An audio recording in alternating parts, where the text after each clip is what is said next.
রাতের বেলা শোয়ার আগে পড়বেন 33 বার সুবহানাল্লাহ, 33 বার আলহামদুলিল্লাহ এবং 34 বার আল্লাহু আকবার। আল্লাহর পক্ষ থেকে আপনার শরীরে শক্তি আসবে।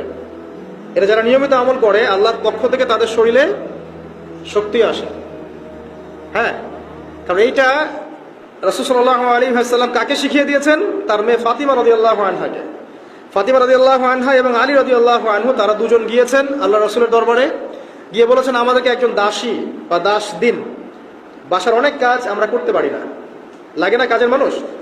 নবী সাল্লাল্লাহু আলাইহি ওয়াসাল্লাম বলছেন যে আমি কি তোমাদেরকে এমন কিছু শিখিয়ে দিব যেটা তোমাদের এই দাস দাসের অভাব পূরণ করে দিবে, প্রয়োজন হবে না? অবশ্যই শিখিয়ে দিন।